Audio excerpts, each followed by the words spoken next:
Hello everyone and welcome to another 320 Simpilot video. It has been a little while and there has been a lot of changes in Flight Simulator and the A320 NEO. So today we're going to take a look at the updates to the Flybywire mod to the A320 NEO in Microsoft Flight Simulator. We're going to do this video here in Malaga because this is another new addition to Flight Simulator. As you can see, lovely scenery as always, as we come to expect. And this is the airport that was previously not here and they've added in. Sadly, it does have two runways in real life. You can see here where it should be, all this blank space. It should run up there, runway 31. But no matter, we have the other runway, runway 30 over here. So we can go and fly from that shortly. Here's our Airbus. I've installed the latest stable version of the mod, so it's version 0.3.1, and that includes compatibility with the latest Microsoft Flight Simulator patch at the date of recording of this video on the 4th of October. So let's have a look at what's been added and some of the fixes. And there's a lot of good stuff in this update, as always. We're really starting to get there. They've put a lot of work in and the progress coming is amazing. I couldn't believe it when I saw the changelog, how many features have been sorted out and added in. So let's take a look. As usual, I must point out that I won't be able to talk about every feature they've added in the mod, and that's simply because there's just too many. So I've just chosen a few that stand out to me or that I can show you quite nicely in Flight Simulator, but there's loads of great stuff in there, so I'll put the link in the description and you can go and check it out for yourselves. It's really easy to install as well, so yeah, it's absolutely worth it. Okay, what we're going to do is start off with the power up. And as we know from before, a lot of these switches have been added in and they've also improved the checklist. So now more of these checklist items, you can have it show you like this and it highlights what it is to you. So as this progresses, I'm getting close to being able to do a proper cold and dark setup video, which will be really good. I hope I can get that done soon. So let's go back to our normal cockpit view and have a look at what's been added. So we're going to run through these items as they should be done, just because it's going to make this a bit simpler. So engine master switches are off, engine mode selector is norm, landing gear lever is down, wipers are both off, off and off, battery switch is on. And this was already done in the previous mod, but now these voltages actually show battery voltage, not just the random number it was giving before. So we'll turn one on and then we'll turn on the other. The voltage is a bit low. 25.5 is the actual limit in the real aircraft, but it always seems to show 25.4 in the mod at the moment. And external power, if available, what it is, that can go on. And then it says APU fire test, and this is what's been added, which is excellent news. So they've added some of these up here, these fire tests, which is great. And I'll show you what those are in a second. Now, we're going to need the screens to be working before we can do that, so they take a few seconds to warm up. And what is also quite good is they've now made it so that these screens actually start in this dim view. And that is pretty accurate. That's what most operators of the Airbus do. We don't tend to turn the screens off. You can, but they tend to be left on this sort of super dim setting, and then we just power off the aircraft. I've been told different reasons as to why that might be. Someone in the comments might know, or an engineer, or maybe another pilot out there knows why. I was told it's because there's a cycle, so if you keep turning screens off and on, it adds into their cycle, their life cycle. Whereas if they're depowered by the airplane, it might not count as much. I have no idea if that's true, but it is pretty common practice to find the aircraft where the screens are left on. I mean, after all, we need them on anyway. So there we go. So we'll just brighten those up a bit, brighten up the MCDU while I'm waiting. And in the real aircraft, before we can do APU fire test, we would wait for the flight warning computer to actually do a test, and it gives a triple click noise. Doesn't do that yet in the simulator, so that's fine. So let's do the fire test. Now to do that, you'd normally need to be able to look down here at the same time. I can't quite do that, but if I press test up here, you get the master warning, which is great because they've changed the noise, so it's the correct master warning noise. And as you can see, the push button lights up, and the squib, which is here, which is for the fire extinguishing agent, should light up as well. So there it is. Next, then, now we have the APU tested, which we've done here. It says APU start, which is very simple. We're going to put on the master switch on, wait 3 seconds, and now thanks to the mod that brings up the APU page down here. After 3 seconds we can press start. And just to show you the level of detail they've reached with this mod, let me just make sure that screen is bright enough for us.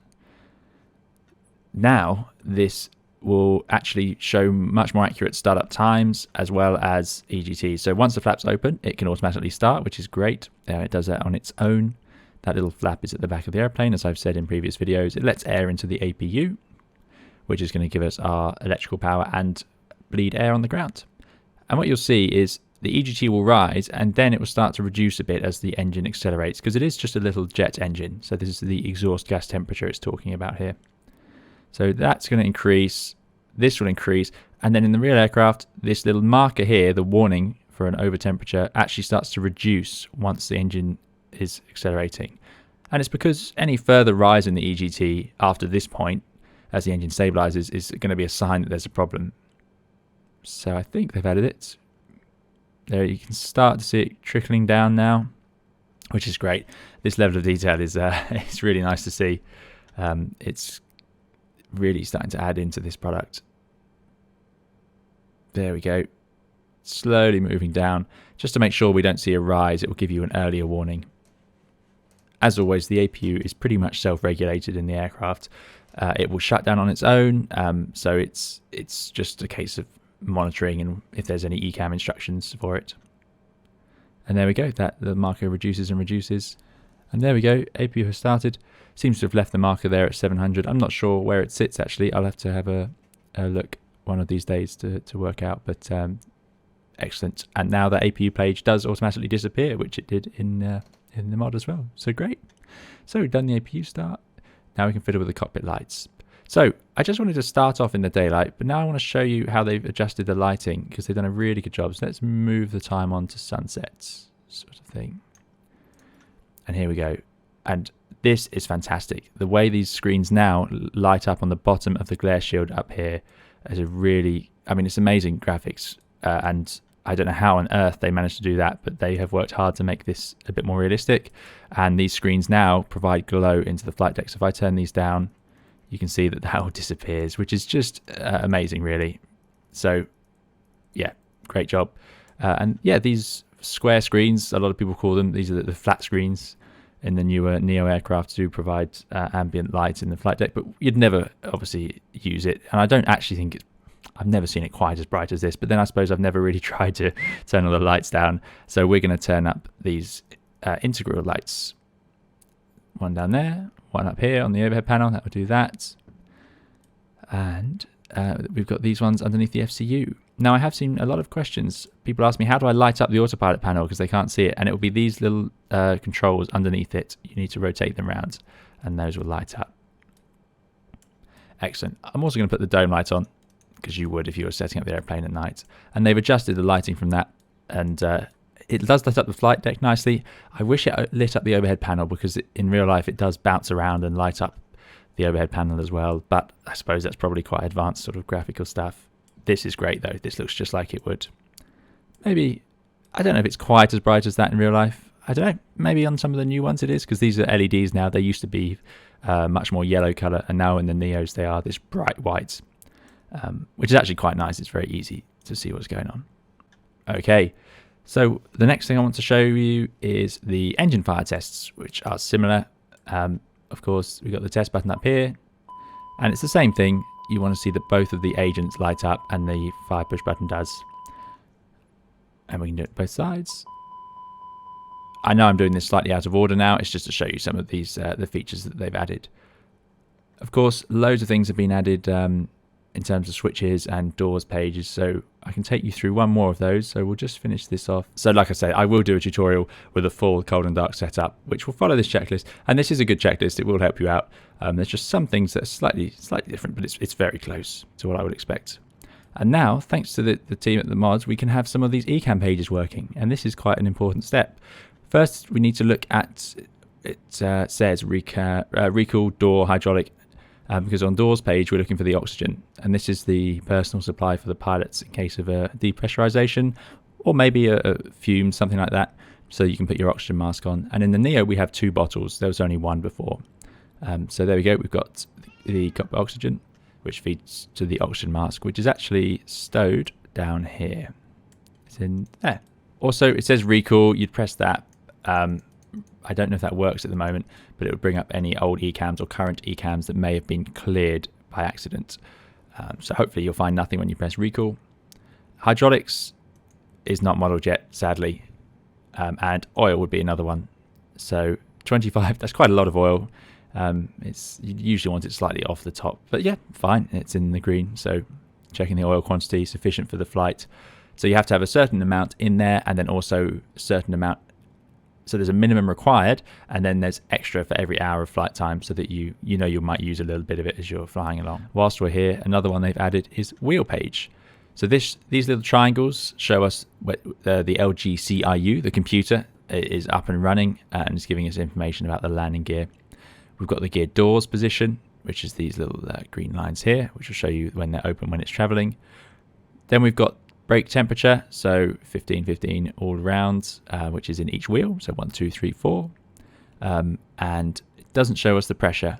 Some Airbuses can, it's a paid for option, so you may not see that in the real aircraft. I don't see it very often. Then we've got which systems are up and running. So as you can see, it's all in amber because it's all out of service because we had no hydraulics.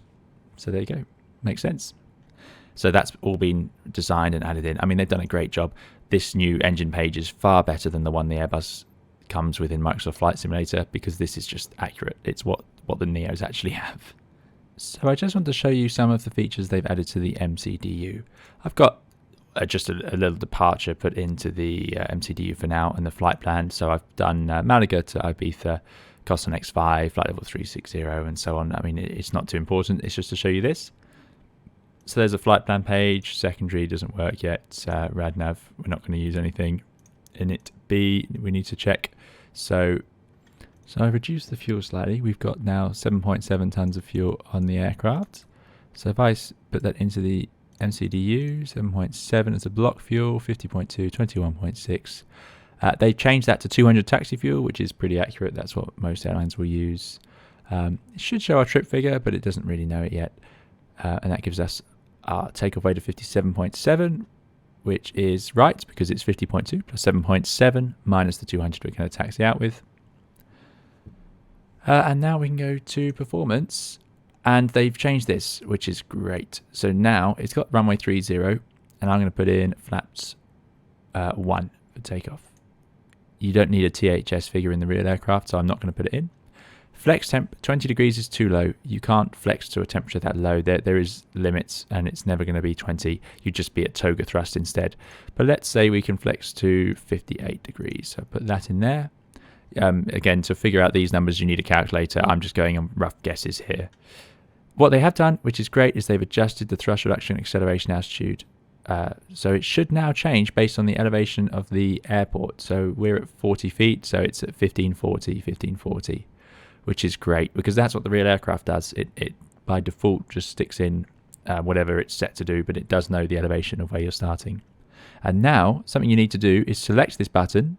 It will draw in the scratch pad the calculated speed and then type it in by reselecting it.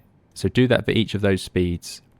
And it should be based on the flap in here instead of the actual position, which is what it was before. So you can actually get some much better numbers now. And that clean speed of 201 is much more reasonable. So it used to be too low. So I think they've modified the green dot speed, which is what this clean speed will become. And I'm going to show you that in flight shortly. If I was to change the flaps, let's say we want to take off flap 3. I would actually expect these numbers to go down, but here we have it that they've gone up. But still, as you can see, they are calculated based on the flap position. So I'm not sure why they changed like that, but there we go. Just before we push back, one more thing, and like I said, there are loads. They've changed this lower display on the ECAM, so this is far more accurate now. We get parking brake and AP bleed message over here, seatbelts and no smoking over here, and they've adjusted where these messages can appear, which is great. So this is looking a lot more reasonable now. And you can see seatbelts are on, and if I turn those off, it disappears from there. And we get the ding, of course, which I was very happy about last time. So yeah, it's all coming together really nicely. What we're going to do now is get ourselves a pushback truck. So there we go, pushback's requested. The tug is attaching down there. We can see the slides have armed, which is great thanks to this mod. That's his little white slide logo. And nozzle steering disconnect. Very important we get that message, and they've added that in now. The reason is that's the little pin that the ground crew put into the nose wheel, and it stops the hydraulics being able to steer the nose wheel. The reason we need that is because once we turn on the engines, the hydraulics will be powered, and therefore they will try and straighten the nose wheel, and it will damage the nose wheel and the tug and everything. So that must be disconnected if you're being pushed back by a tug, which is now added in. So that is great. So it sounds like they're getting ready downstairs. We've got our beacon on. We've got our thrust levers at idle, very important. Our windows are all closed up, and seatbelts are on. Everyone should be sat down. And now, typically, yeah, you'd probably have the dome lights on bright while pushing back at night. I think it's already going. They should call you to release the brakes, but there we go. Yeah, you'd normally have it on bright because we're going to have to communicate with the ground crew via hand signals after the pushback, because we have to wave at each other to show that we've seen that they are clear of the aircraft. So with the bright lights, that way they can see us in the flight deck quite easily. So that's quite common. Right, let's go through the engine startup, see if anything has changed there. So I'll just check on the overhead panel. It looks like it's ready to go. So let's go ignition. Brings up the engine page down here. Absolutely correct. Start engine 2. I would start the timer. That's not working yet. Maybe this one works. It does indeed. There you go. So now the valve goes in line, which is great. It's pushing air through the engine, spinning N2, and we're just going to wait for the fuel flow to be added and the engine to ignite. I have said before that this ignition system should show which ignition system is active on that engine at the time, so that might get updated in the future at some point. But still, this is just such a vast improvement over what we had before. I'm really, really pleased with it. And there's an EGT rising, fuel flow, and then the oil pressure will come up with it. Bit of vibration, quite normal. During start you get a bit of vibration. It should then reduce once the engines get up to their more normal operating speeds. I don't know where we're pushing back. Are we still moving? Let's stop that pushback. So normally you would tell them. Let's put the brake on. Someone did ask on my, I think it was on my Discord, they asked, is this normal? Do you talk to the ground crew through air traffic? No, we don't. Some airports, the ground crew will talk directly to air traffic control. But typically, we will talk to the ground crew and air traffic control. So we'll ask air traffic control where they want us to go. There we go. There's the tug going away, which is great. Nice lighting effects on it. They always have flashing orange lights, all moving vehicles on an airport will.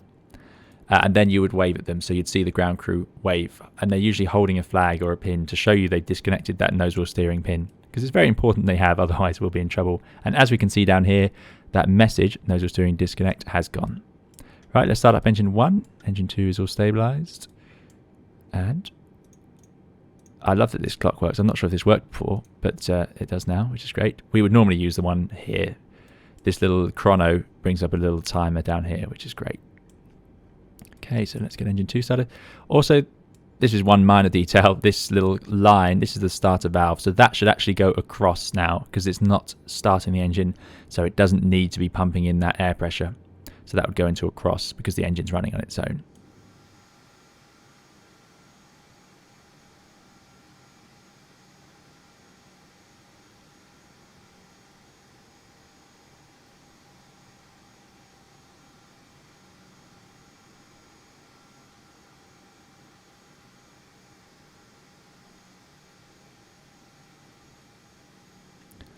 Okay, so we've run through the after start flow and we're now pretty much ready to taxi.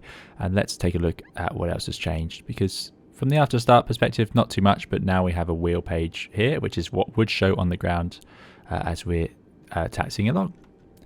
Now the big change, and this is probably my favorite change out of everything, the PFD has been completely redone and now it actually looks like an Airbus PFD. I know they've made the target up here, the bank indicator and side slip indicator, the correct sort of colours, and they're transparent now. They've changed the colour and the size of this, and they've changed the horizon. And I'm hoping what they've done is fixed the bug with the horizon, which I'll talk about once we take off. Of course, in a previous update, we had the flight director's modes changed correctly. So now we have 1FD2 in white, and it should say climb nav blue.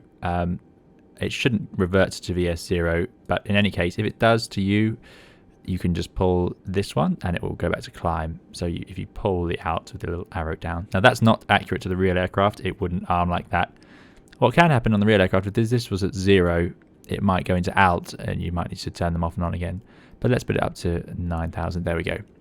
So we've got climb, nav, armed because they're in blue, and 1FD2 working. So that's all looking good. Now it wouldn't show you flight director bars yet. It doesn't put those up until you take off because there's no active modes. So it hasn't got anything to follow. So that's not quite right, but that I'm sure will get adjusted in future. It's step by step here. What they have added as well is this box. You can see the corners here, and this is the side stick indicator. What I'm going to do is show you, and I'll have to zoom out a little bit to show you. So if I move the side stick to the left, you can see that move, and to the right. Now the reason you're seeing it jump like that is not their fault. That's because of the way I've had to set up the sensitivity on the controls in the Airbus to make it feel like an aeroplane. The controls were way too sensitive before, but there we go. So that just shows you your side stick position. Now when we do our flight control check, we look at this page. We don't look at the position of the side stick on here. It's not used for that. It's just a little bit useful when you go to take off and you set half side stick down. You push forward on the side stick and you see that cross go about halfway down in that box. Otherwise, we don't really use it for a whole lot, to be honest with you. But it does show you that when you're setting thrust for takeoff. When you do your flight control checks, like I said, normally on the ground, this page is on the wheel page. But when you move the flight controls above a certain deflection, it will actually bring up the flight control page automatically, which is now modeled. I didn't know that was modeled, so that's great. So here it is. Because I've been moving the flight controls, we have the flight control page, and as you can see, these now work. The spoilers don't work yet, which would appear up here where it says speed brake, but that's fine. It's all work in progress, and there's the pitch. Now the elevator should move all the way up into that little white box, so it doesn't quite do that yet, but there we go, and we can do the rudder. So it's all coming together very nicely. Now what I'm going to do is typical to taxi. You wouldn't have the lights on bright when you're trying to taxi because it can be hard to see out. So a lot of people will put it to dim. Let's turn down some of these displays because it's a little bit bright. And these are the floodlights which are up here, which are modelled. Not everyone uses them. They're not sort of requirements, but there you go. It is still pretty bright with that dome light. So I might actually turn it off. Let's see what happens if we do that. And then you get that glow. Yeah, so it's typical to leave that bright the dome light onto dim for takeoff. The reason is if you have to reject a takeoff at night, it could be that you have a loss of power or something, which would make the overhead panel hard to see. And the only light that's going to work on batteries is the dome light. So if you have it on already, it can make life a bit simpler. But that's just a little bit of trivia. But there you go. It's not quite, I don't think it's quite this bright in real life on the dim setting. Certainly not down here. So here we are taxiing out now. As you can see from these reflections on the bottom of the glare shield, they are accurate. So if I turn, you can see them turning. I mean, I'm not even sure how my computer is able to run that sort of detail, but there we go. I'm glad it does. And something we'd have done our flight control check, of course. And what comes up is this memo. So a couple of minutes after the engine starts, you'll get this takeoff memo. So this is not a checklist. Your airline will probably have a checklist anyway, but this does give us some clues as to what needs to be done, and it's a good sign that you have or haven't done what you need to do. It's a great feature, I think.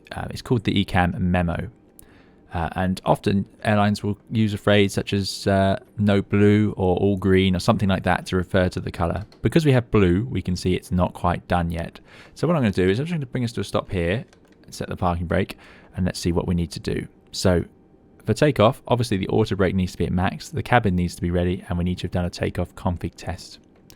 So when would that have happened? Well, once we've done our flight controls or while we're taxiing, it's typical for the pilot monitoring to sweep up, and we'd have already set the trim and so on, but they need to set the TCAS as they need it, and also we need the auto brake. So we're going to press auto brake to max up here, and that gets rid of that, and it goes to green. Signs are already on. That's talking about the passenger signs. Obviously, if that was off up here, and let me I'll put the dome light on just to make it easier as I'm showing you things. That would appear, and it tells you it needs to be on. So let's put this back on.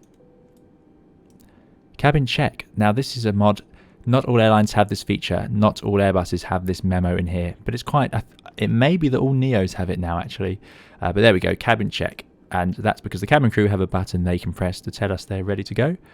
In this, I believe, if I press a ding, it bings in the cabin with the correct noise, which is great, and it says cabin ready. Obviously, that's not how it works in real life. They'll tell you when they're ready by that message going to green. And finally, takeoff config test. That's this button here, and we press that, and it will run a few things. So if the flaps are at the wrong position, there we go, even heard cabin crew seats for takeoff. They've added loads. So when you press that, it will check that things are in line. So there's lots of things, but a typical one would be the flaps, something like that. So there we go. So the Airbus now thinks we're pretty much ready for takeoff.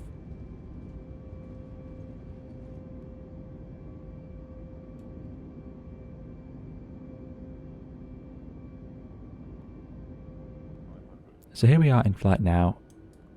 We've got the thrust levers to climb and the gear is up. As you can see on the PFD, the green dot speed is much more accurate. It's around that 200 knots, which is where you would expect it to be. When you're above the S speed, you can bring the flaps to 0, which I've now done. Flaps go to 0, they're traveling in, and the plane should accelerate to its climb speed. And now the green dot is somewhere reasonable, so they've definitely improved the logic there. It shouldn't target S speed though on takeoff. It should target its climb speed, and it will start accelerating above the AA that we had set in the MTDU as we saw earlier. But there we go, and now it's climbing up and away. So they've definitely improved the green dot part of that. Now the best change to come out of this for me, as I said, is the PFD. They've added these little notches here, which is showing you heading markers effectively. It gives you a reference on where you're turning, which is a great feature of the Airbus. Also, what finally happens is the horizon stays central, and I'm going to show you what I mean with a clip shortly that will show you how bad it was in the original Microsoft Flight Simulator A320 NEO, and that still hasn't been changed, by the way, whereas this is just because of the mod team that this has been improved to this state. But this is just so much better. So what I'm going to do is let's just do a little bit of flying around. So I'm going to take, well, I'll let it level off. The autopilot's still too aggressive. This is the same autopilot effectively. They haven't been able to change that much. Let's just clean up, so that can go there. We don't need that. Okay, right. I'm going to take out the autopilot, and I'm going to turn off the flight directors and the auto thrust, and let's fly it ourselves. Now that's not how you do that in real life, but it doesn't quite work in this aircraft how we would.